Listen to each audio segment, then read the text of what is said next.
105,2 Cilegon Pas FM News and Entertainment. Adnan Ibram kembali lagi Sobat Pas di Ngepas Sore sampai ke jam 6 sore nanti.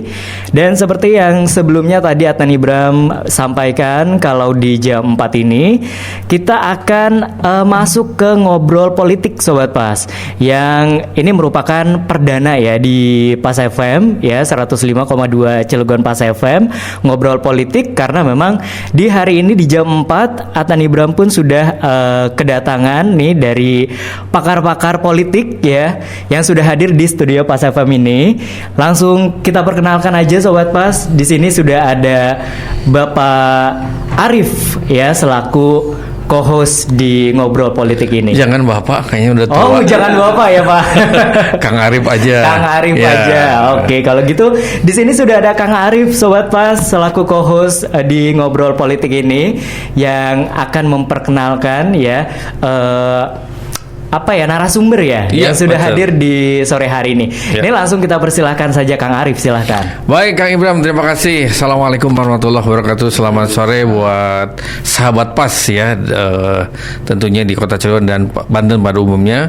Alhamdulillah hari ini kita berkesempatan bekerja sama Pas FM dengan sanetnews.com ya. Dan biasanya acara ini diselenggarakan di podcast sanetnews.com Kang Ibram ya.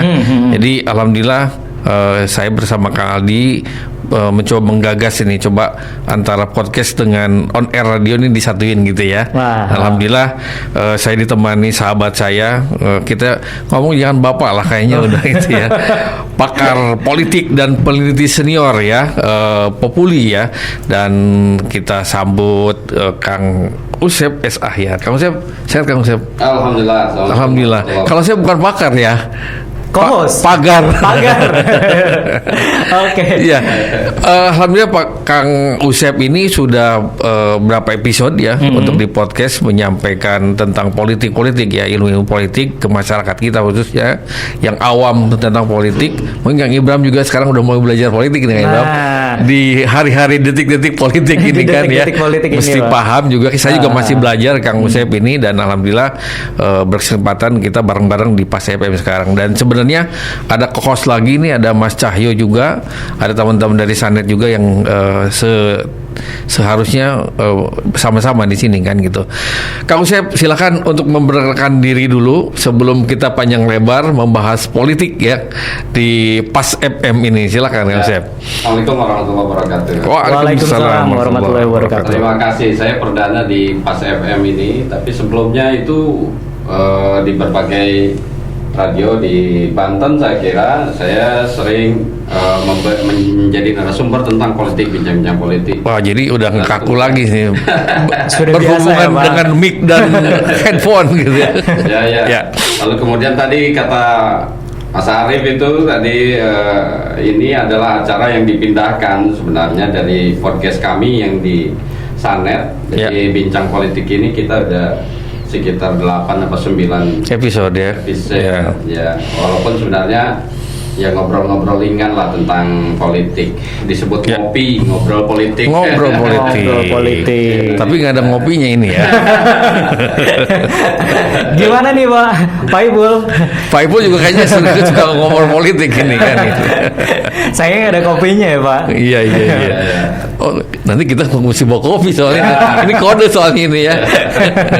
Lanjut Kang Usep, lanjut. Ya, saya disuruh memperkenalkan diri. Saya Usep S. Ahyar, Saiful Ahyar. Ya.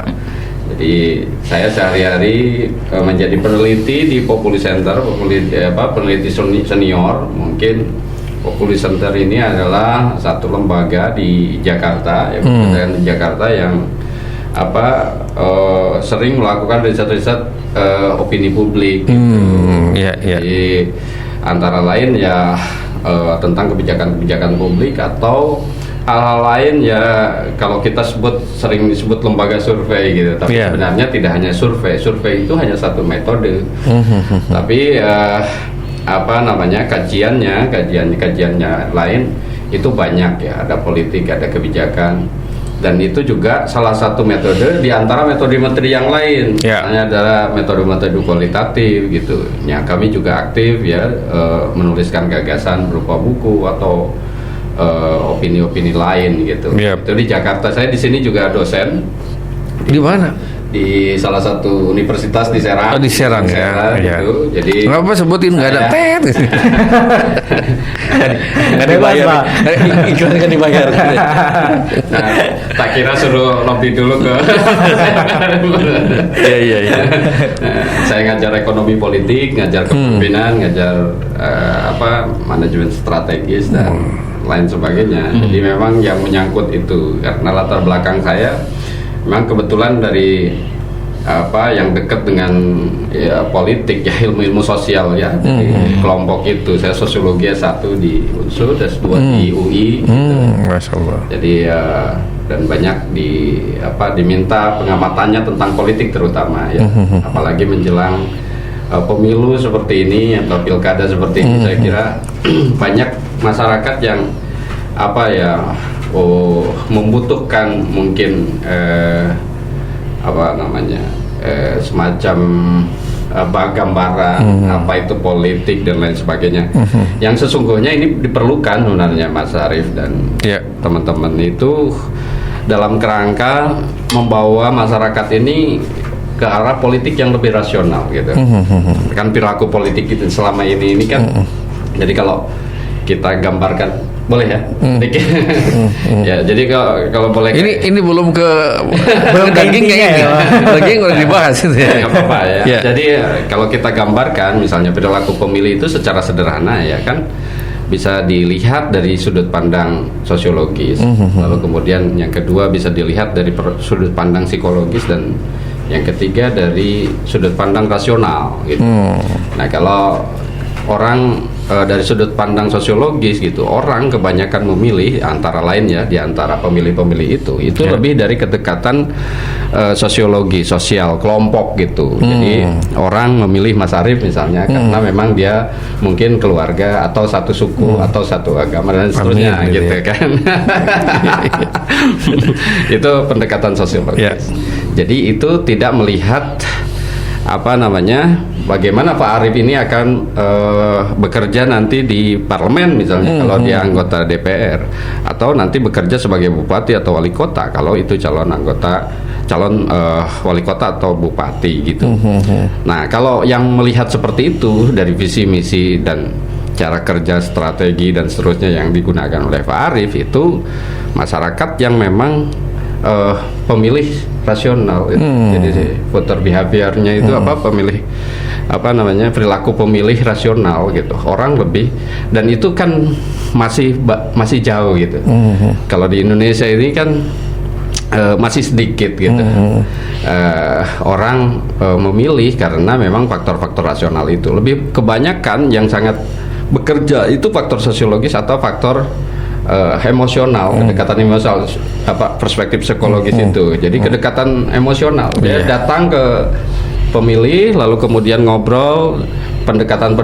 Oh iya, saya juga dari sana gitu. Nggak lihat hobinya segitu. Nggak ngelihat partainya ya, itu kedekatan. Nah, kalau psikologis itu party ID gitu. Saya pokoknya partai umat atau atau pakai partai PDIP ya, karena bapak saya itu seperti itu, secara ideologi sama dengan itu.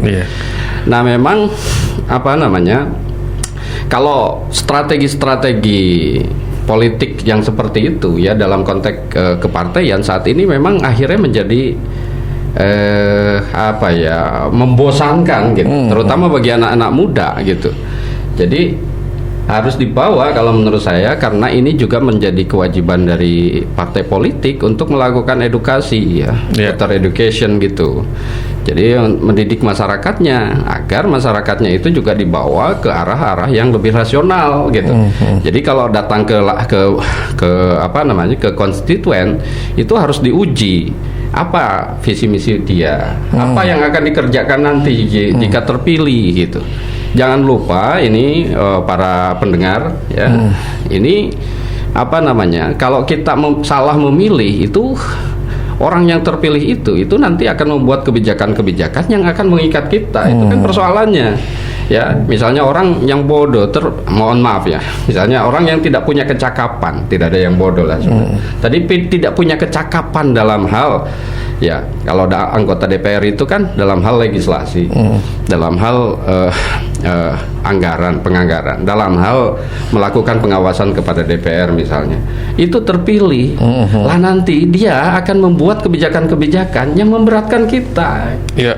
Gitu loh, itu kan persoalannya. Yang tidak mengerti apa peran dan fungsinya.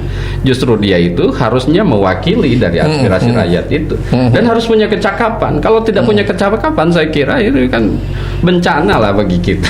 Itu kan persoalan. Kamu siap? Jadi Tahan dulu. Udah agak. Iya. Tahan dulu nih ya. Ini seru nih. Ngerti nggak Kang Gibran?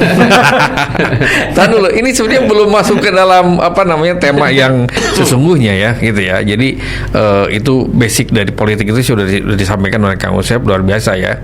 Dan tema kali ini adalah baik buruknya dinasti politik, Kang Usep. Ya. Karena yang kita lihat di media sosial, di TV-TV dan sebagainya, banyak yang dipertanyakan apa sih keuntungan jadi dinasti politik? Baiknya gimana sih dan buruknya seperti apa kan gitu ya. Itu mungkin Kang Usep bisa disampaikan gitu ya. Ya. Jadi harus dipahami dulu, saya kira. Banyak yang mungkin kurang paham apa itu dinasti politik ya. Biar kita memang ada perdebatan. Apakah di Indonesia itu legal atau boleh atau tidak sih dinasti politik? Atau ada enggak sih sebenarnya? Nah, sebenarnya kalau merujuk dinasti politik itu kan merujuk pada zaman kuno. Itu zaman monarki, zaman kerajaan, di mana regenerasi dari politik itu, dari pemimpin itu dilakukan secara turun temurun, diwariskan gitu. Lalu kemudian tidak ada pemilihan. Nah, itu di situ yang kemudian menjadi perdebatan. Apakah ini adalah dinasti politik atau tidak? Ini sebenarnya buat mudah, karena dinasti politik dulu zaman zaman kerajaan memang diwariskan ya, siapa ditunjuk oleh raja. Tapi zaman demokrasi yang disebut politik dinasti itu memang memakai pada sarana pemilihan gitu.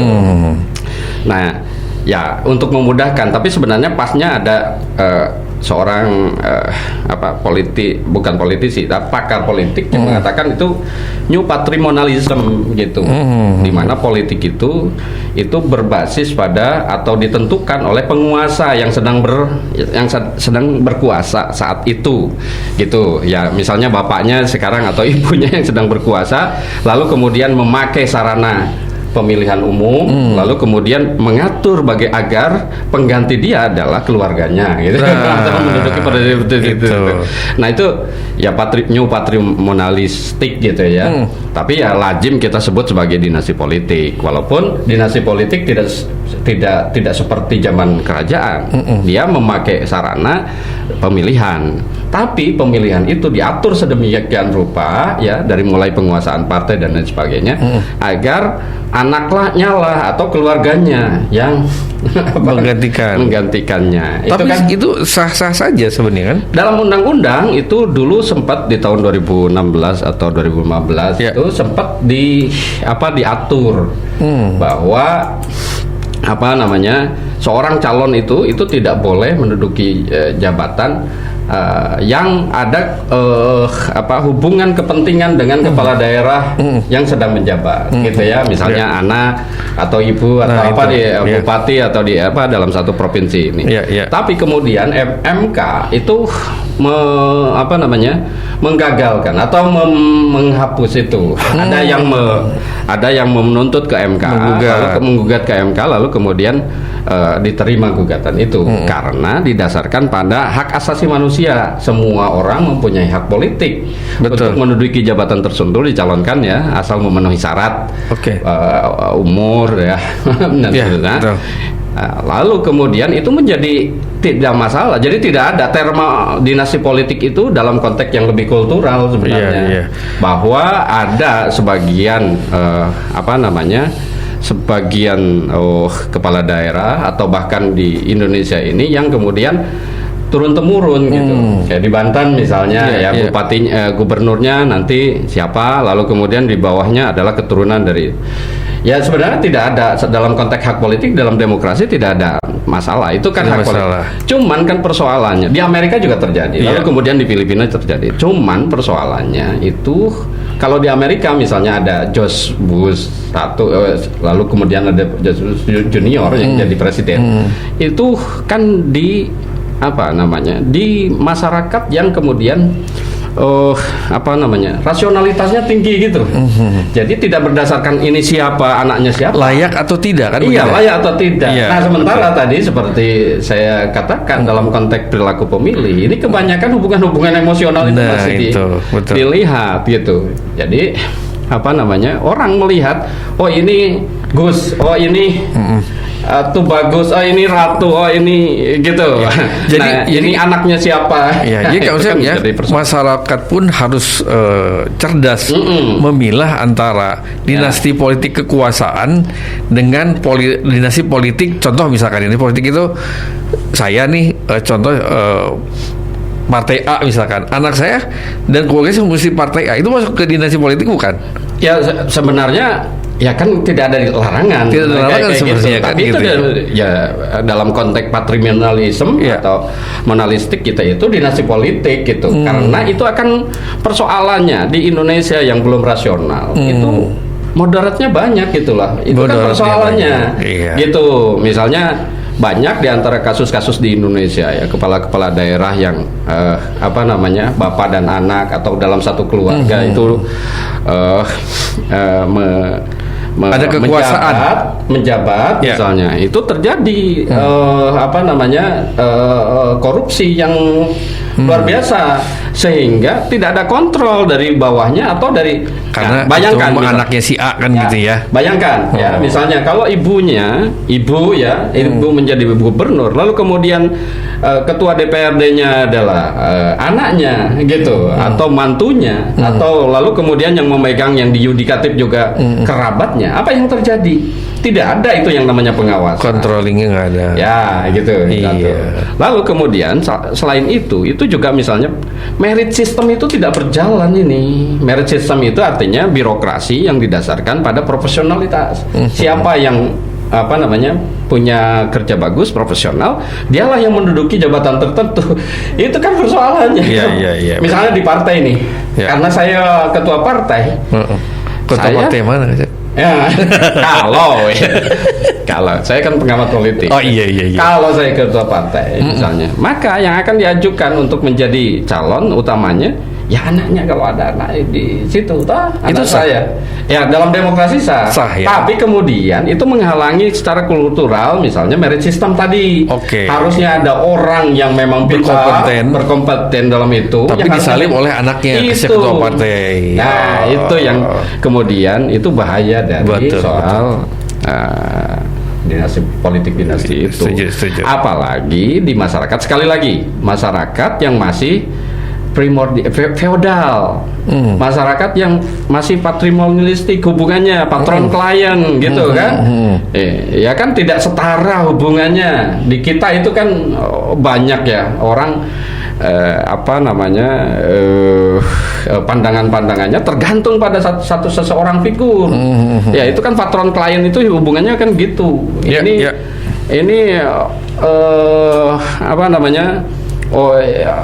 Ini ningrat, ini kelompok, ya kan feodalisme itu begitu. Feodalisme itu artinya begini, Pak. Kelompok tertentu itu punya privilege dan prestis yang berbeda dengan kelompok lain, bukan didasarkan pada kapasitas atau prestasi. Gitu. Orang lahir gitu karena ini dari kelompok tertentu gitu, lalu kemudian tiba-tiba dihormati, Pak, disanjung-sanjung. Ya kelompok tertentu, padahal itu prestasinya apa? Dia masih anak kecil, tapi digaung-gaungkan bahwa dia punya keturunan yang bagus dan seterusnya, sehingga harus punya privilege dan prestis tertentu dibanding dengan yang lain. Itu masyarakat feodal. Dari masyarakat kita masih begitu budayanya. Jadi ya tanda petik ini kita ada masalah feodal ya. Ya itu. Kang Ibram ada pertanyaan nggak? Jangan bengong aja. Itu kan bahaya dalam Iya, demokrasi. Itu kan sistem modern, sistem politik modern yang didasarkan pada prestasi harusnya. Betul. Nah, kalau zaman dulu, zaman feodal itu kan raja, sehingga diwariskan anaknya itu otomatis memegang punya prestasi tertutup diwariskan. Ini demokrasi kok, republik ini kembali ke publik, urusannya urusan besar, republik, back to publik ya. Harus memberikan atau memberi peluang sebanyak mungkin pada partisipasi masyarakat gitu. Harus setara. Saya Ibram, Pak Arif itu mempunyai kesempatan yang sama untuk menjadi presiden, punya kesempatan yang sama untuk dipilih dan memilih. Itu demokrasi kan? Epopop itu ya, one foot one opopop ya, one foot one person, gitu kan dalam demokrasi itu. Sehingga dalam konteks yang dipilih pun harus punya kesempatan yang sama dong. Saya juga boleh dipilih dong. Kang Irfan boleh jadi presiden tuh. Iya dong, punya kesempatan yang sama. Nah kalau dulu zaman feodal tidak punya kesempatan yang sama, yang punya kesempatan adalah pewarisnya. Itu kan itu politik dinasti itu begitu. Dan kalau dalam konteks demokrasi politik dinasti masih berjalan, itu kan bahaya. Demokrasinya tidak akan berjalan dengan baik gitu. Kang Asep, pertanyaan nih saya. Sampai kapan sih di Indonesia ini menurut analisa Kang Asep? Sampai kapan dinasti politik itu bisa berhenti? Nah, ini kalau dilihat sejarahnya memang dulu ya basisnya ada di kita kan, zaman kerajaan itu. Lalu kemudian zaman Orde Baru itu kan juga terjadi misalnya. Betul, nepotisme itu disebutnya. Iya, disebut nepotisme. Dulu Pak Harto menunjuk Bututut untuk jadi Kemensos atau menterinya atau kerabatnya Harmoko dan lain sebagainya itu kan untuk menjadi. Nah, itu kan berjalan gitu. Lalu kemudian tapi dulu ya itu lebih banyak di pusat. Kebanyakan Pak. Dulu itu polanya itu lebih banyak di Jakarta karena si dinasti politik itu. Ya, Soeharto kan yang punya kekuasaan lebih banyak. Nah, setelah reformasi, pilkada langsung dan lain sebagainya, reformasi, Soehartonya banyak gitu. Di mana-mana bikin Soeharto gitu. Ya kan, perilakunya hampir sama. Dia melakukan dinasti politik juga, gitu, melakukan korupsi bersama juga, kan gitu tuh. Coba kita sebut banyak lah gitu. Bapak korupsi, anaknya juga korupsi, dan seterusnya gitu loh. Berarti kan tidak punya kecakapan dia kan, ya kan, anaknya itu tidak punya kecakapan juga, tapi dipaksakan untuk menjadi wali kota. Iya. Nah, gimana caranya supaya masyarakat kita itu melek dan cerdas lah untuk kan, memilah-milah mana yang harus dipilih dan tidaknya gitu Kang. Nah, sampai kapan itu ya menurut saya mungkin ada beberapa ya. Itu dari sisi masyarakat seperti tadi Pak Arif bilang, saya kira. Dari sisi masyarakat memang harus semua terdidik, dibawa ke hal yang lebih rasional. Betul. Artinya begini, dinasti politik itu dibikin tidak laku gitu. Kita memilih itu bukan berdasarkan anak siapa. Ya kan, siapa bapakmu, siapa ibumu, atau apa programmu untuk kepentingan masyarakat ini. Kan gitu tak harusnya. Harusnya dibuat tidak laku si barang itu. Iya, gitu. Nah, dipaksa gitu. Jadi kalau itu, dan ini juga di Jakarta kan terjadi, di nasional itu yang kecil itu terjadi kan. Misalnya PDIP tidak memaksakan Bu Puan. Ya karena mereka tahu bahwa elektabilitasnya juga rendah. Iya. Ya kan? Betul. Ya itu kan sudah mulai penilaian masyarakat, ya kan gitu toh. Iya. Walaupun misalnya di awal-awal ya banyak yang menganggap nanti anaknya. Ternyata enggak. Pak Jokowi dulu juga kan. Enggak, bahkan dirinya sendiri juga. Ya artinya itu kan dipaksa oleh publik gitu. Walaupun dia anaknya siapa, cucunya siapa tidak. Nah di daerah ini kan masih gitu. Karena ini juga kan mulai dari penguasaan partai gitu. Nah memang kalau menurut saya kalau ini karena memang kita tidak punya undang-undang. yang mengatur itu. Bagusnya kalau menurut saya ya mungkin undang-undangnya sedikit banyak mengatur lah gitu. Misalnya affirmative action. Affirmative action itu mungkin tidak selamanya karena memang melanggar hak politik, hak asasi politik seseorang gitu. Tapi mungkin untuk affirmative action agar ini menjadi netral gitu, menjadi lebih bagus, bikinlah dulu misalnya. Jangan misalnya mencalonkan ketika keluarganya menjabat, jangan ada yang dicalonkan dari anak dan kerabatnya paling enggak gitu. Nah itu kan misalnya dalam beberapa periode kan nunggu, misalnya Pak Jokowi misalnya kan nunggu dong, misalnya nunggu paling 10 tahun. Nanti Gibran udah ini baru menjadi wali kota atau siapa gitu tuh. Tunggu aja gitu loh, kan nggak lama juga gitu.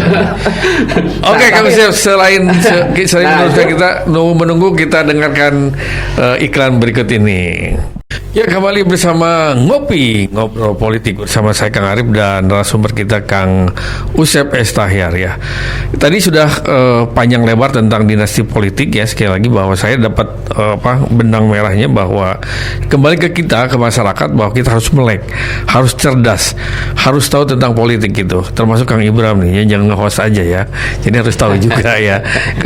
Oke, Kang Usep ya, menarik sekali tentang dinasti politik. Sekali lagi bahwa balik lagi ke masyarakat ya, sekali lagi tadi bahwa ilmu politiknya juga mesti perlu ditanami oleh masyarakat gitu ya. Nah, selanjutnya gimana nih Kang Usep? Ya, memang ini kan yang rada abai ya dalam politik kita. Jadi banyak demokrasi itu dinilai seolah-olah kalau secara prosedur bagus itu sudah demokratis. Padahal kan sebenarnya ada yang lebih penting dari prosedur, tidak hanya sekedar bagaimana mencoblos atau mencoblos, tapi sebenarnya kesadaran mencoblos itu lebih penting di masyarakat. Maka kan itu kewajiban dari pemerintah, kewajiban dari partai politik untuk melakukan pendidikan politik ke masyarakat gitu. Lalu kemudian juga rekrutmen politiknya juga harus benar gitu. Jadi memberikan kesempatan yang sama pada semua orang gitu, sehingga masyarakat itu disajikan calon-calon yang memang berkualitas.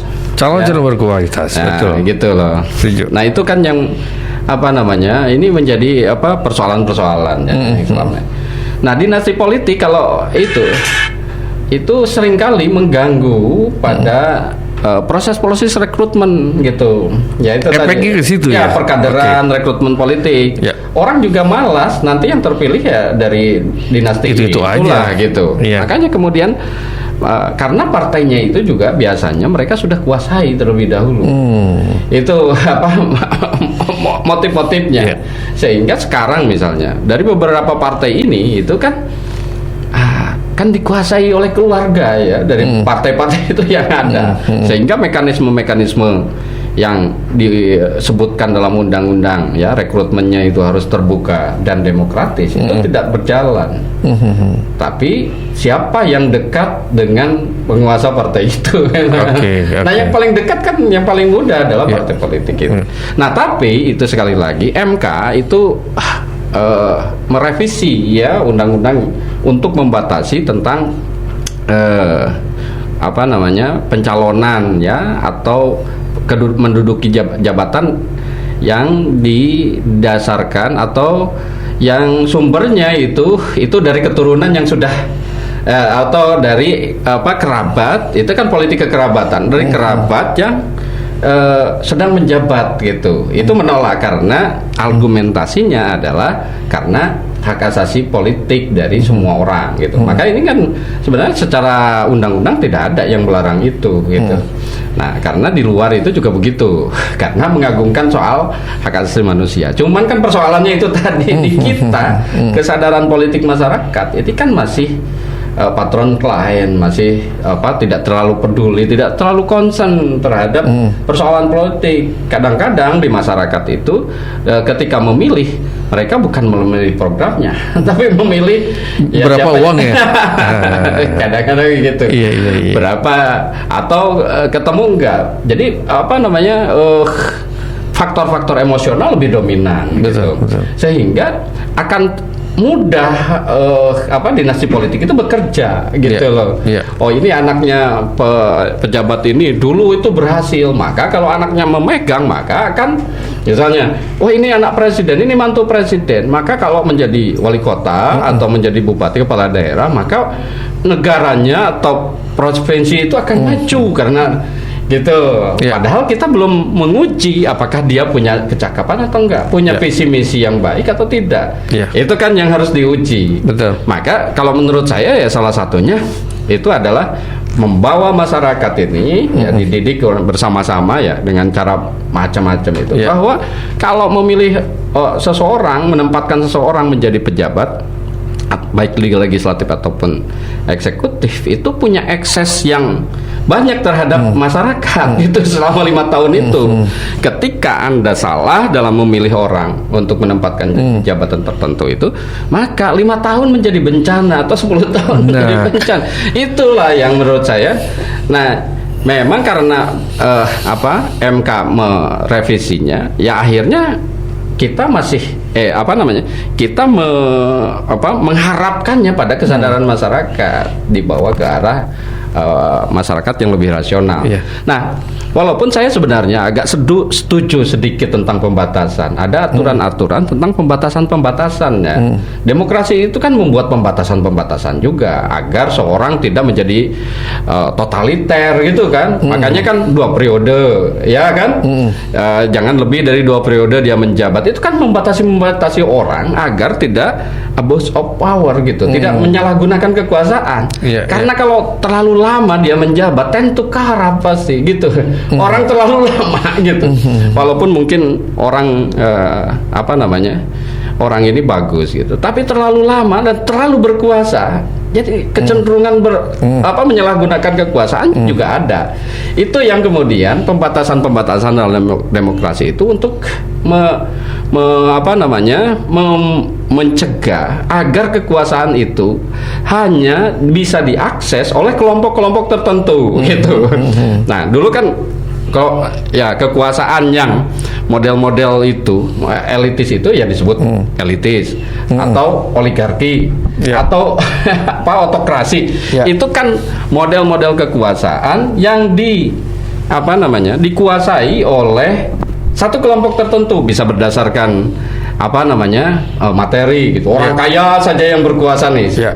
Disebut oligarki juga. Betul. Oligarki itu ya sekelompok elit yang punya akses itu. Tidak semua orang. Tidak semua orang itu baik dihalangi oleh aturan ataupun dihalangi oleh secara sistem gitu ya. Karena memang tidak mampu. Sekarang misalnya yang punya akses ke kekuasaan semua orang.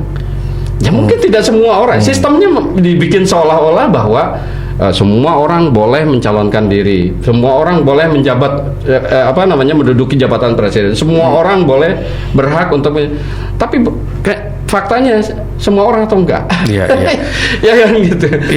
Oke, Kak Sep. Saat ini kan lagi benar-benar rame-ramenya untuk pencalegan ya gitu ya. Seperti saya setuju tadi tentang rekrutmen gitu ya. Saat ini memang masyarakat itu tentang politik itu kayaknya menurun ya, acuh tak acuh itu gitu ya. Apa sebabnya itu? Ya salah satu rekrutmen itu juga gitu. Jadi tidak berdasarkan pada merit system itu, siapa yang profesional, siapa yang hebat di masyarakat, lalu kemudian diakomodasi oleh partai itu agar menjadi caleg gitu. Nah, rekrutmen itu tidak hanya paling enggak ada 3 ya dalam konteks undang-undang itu.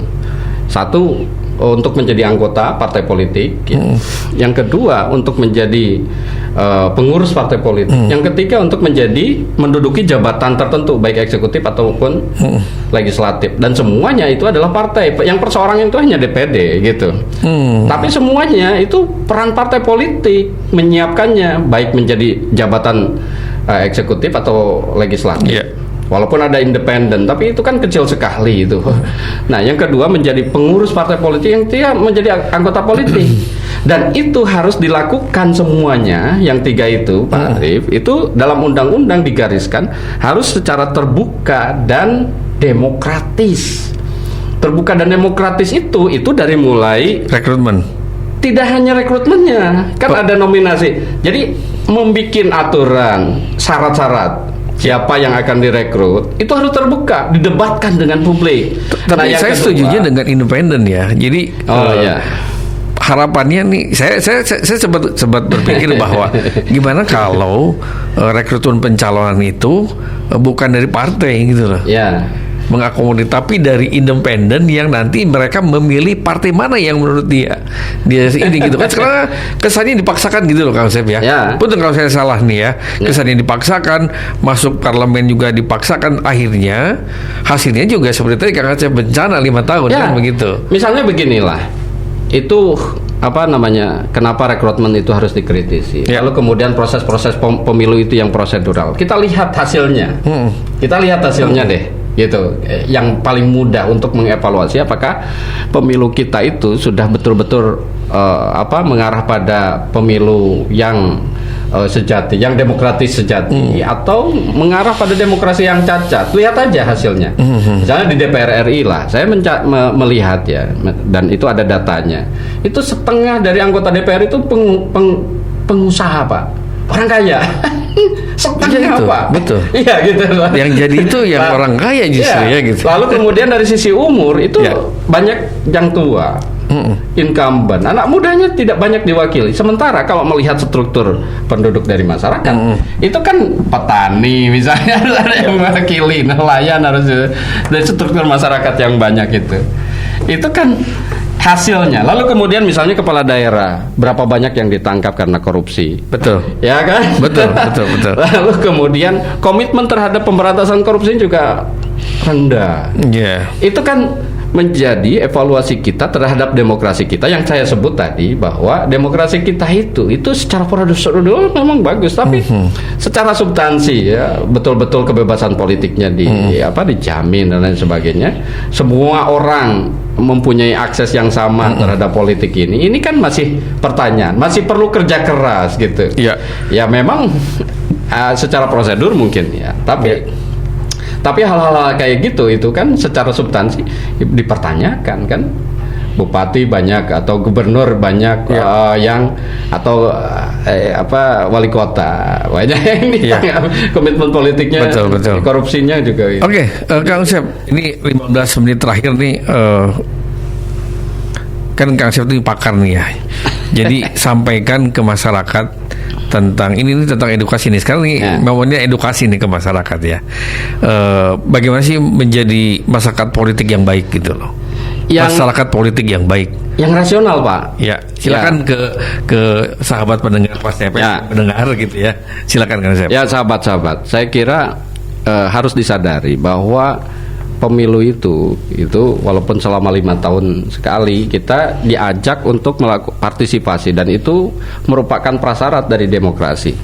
Nah, kesempatan itu harusnya dilakukan dengan benar dan baik sama kita, bahwa kita memilih calon-calon yang akan menjadi pejabat yang menduduki jabatan publik itu harus didasarkan pada kemampuan yang dimiliki oleh mereka gitu.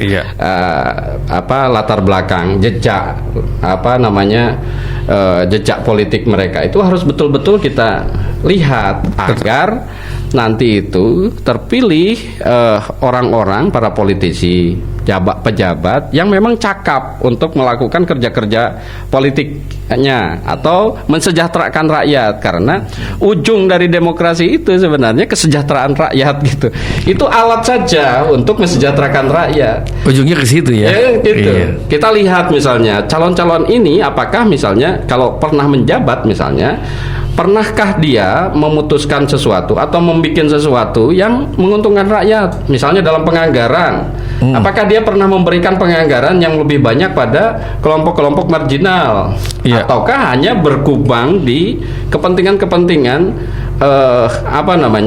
anggaran-anggaran yang memang untuk kepentingan-kepentingan para pejabat itu, gitu. Apakah pembangunannya maju atau tidak? Pernah memimpin satu pembangunan yang hebat, lalu kemudian kota itu menjadi maju, provinsi menjadi maju. Jejak digital gitu ya. Sekarang itu. ini ya gitu. Iya, gitu. Dan itu kan penting, karena kalau kita tidak melihat itu, kita hanya memilih siapa yang dekat saja dengan kita, maka yang akan terjadi apa? Yang akan terjadi adalah hasil pemilu kita itu ya tidak ada tidak ada perubahan apapun untuk kesejahteraan di masyarakat. Bencana itu yang tadi ya, 5 tahun gitu. Bencana gitu ya. Bahkan dia sibuk untuk melakukan korupsi, mengganti uang yang dia keluarkan selama pemilu. Itu gitu. Ada ya konsepnya? Ya, saya kira. Dan itu kan yang terjadi ya, menurut data kita ya seperti itu. Jadi lalu kemudian jangan sampai juga jabatan-jabatan publik itu diisi oleh kelompok-kelompok tertentu, elit tertentu, baik itu elit secara keluarga, elit secara kekayaan, elit secara profesi. Misalnya yang kita pilih itu ternyata itu, atau jabatan-jabatan publik yang harusnya semua masyarakat bisa mengakses itu, misalnya DPR itu ditempati hanya orang-orang kaya saja, atau ditempati oleh keluarga-keluarga tertentu saja, ya. Atau ditempati oleh profesi-profesi tertentu saja, gitu. Ya kan harusnya merata. Betul. Kalau demokrasinya benar. Ya. Jangan sampai demokrasi itu menuju demokrasi yang cacat. Kita harus perbaiki. Ya. Jadikan kesempatan 5 tahun sekali ini partisipasi politik itu menjadi partisipasi yang berkualitas. Gitu. Intinya masyarakat juga harus ya berkualitas juga untuk memilih ya. Iya, itu yang paling inti. Karena kan kalau kita mengharapkan sepenuhnya selalu pada aturan, ya misalnya dalam konteks dinasti, aturan yang yang memagari, yang membatasi itu, ternyata MK membatalkannya, gitu. Maka sekarang harapan terakhir itu ada di masyarakat itu, gitu. Kalau mengharapkan ini dibatasi, lah kan yang membuat kebijakan-kebijakan itu dari kelompok politik dinasti yang dihasilkan dari pemilu yang seperti itu kualitasnya. Maka sekarang untuk mengubahnya itu bagaimana masyarakat itu mempunyai sense of belonging, rasionalitas, dan menjadi pemilih yang cerdas. Iya, itu saya menjadi pemilih yang cerdas. Baik, Kang Asep, Masya Allah ya, ini daging semua nih ya. 55 menit ya ke depan kita bicara tentang dinasti politik dan tentang pembelajaran politik buat masyarakat. Sekali lagi bahwa satu yang saya ambil bahwa masyarakat harus cerdas politik, gitu aja konsep ya. Oke, statement terakhir Kang Asep, 1 menit untuk sahabat Pas FM tentang melek politik dan dinasti politik. Ya, silakan Kang Asep. Jadilah pemilih yang cerdas, bukan hanya kita dijadikan alat untuk politik sesaat, misalnya dengan uang yang tidak seberapa, lalu kemudian kita mencoblos pada orang yang memberikan 5 tahun bencana gitu ya. Tahun bencana itu kan yang menurut saya tidak cerdas kita.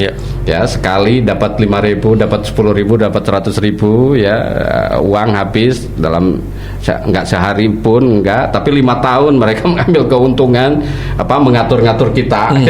Jadi politik itu tidak hanya partisipasi politik itu tidak hanya 5 tahun sekali sebenarnya. Sekarang itu apa yang dikenal sebagai demokrasi deliberatif gitu. Jadi demokrasi deliberatif itu setiap saat mereka harus datang ke konstituennya untuk dievaluasi gitu. Apakah saya itu sudah benar nggak mengambil kebijakan, setuju atau enggak? Tapi sekarang kebalik ya. Iya, itu 5 nanti tahun saya sekali. pilih lagi ya. Gitu. Jadi mereka datang ketawa-ketawa pas mau pemilihan, diminta dipilih, lalu kemudian setelah itu tidak ada efeknya, tidak ada datang lagi ke masyarakat, tidak melaporkan apa kerjaannya, gitu. Ada ya kayak gitu ya. Iya, seorang analis kan harusnya tahu kan ya. Banyak yang Iya. Nah, maka yang berkembang sekarang gagasan dari Partai Buruh saya kira menarik. Misalnya ada gagasan tentang public recall atau constituent recall. Jadi pergantian dari DPR itu ditentukan oleh konstituennya. Jadi konstituennya, misalnya Pak Arief terpilih, konstituennya nanti ternyata Pak Arief itu dievaluasi tidak melakukan sesuatu hal yang memang diinginkan. Ada efek buat masyarakat, masyarakat. PAW. harus di PO, di recall Saya dan setuju. diganti oleh orang yang dikehendaki oleh masyarakat. Itu namanya public recall atau constituent recall. Saya kira gagasan ini menarik, walaupun setuju. dalam konstitusi belum ada. Ya harusnya nanti disegerakan, harusnya dibuat Ya. itu gitu ya. Ya. Jadi masyarakat yang punya rapot wakilnya di parlemen, betul nggak ya? Iya. Setuju itu saya. Nanti kita bicara lebih Iya. panjang tentang Iya, siap, public siap. recall.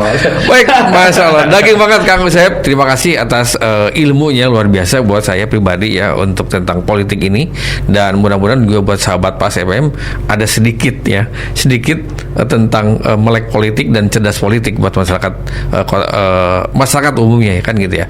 Baik, nanti kita ketemu di Kamis depan di jam yang sama dengan narasumber yang sama tapi host yang berbeda nanti ya. Saya pesan kepada sahabat Pas FM, pantengin terus di 15.2 Pas FM.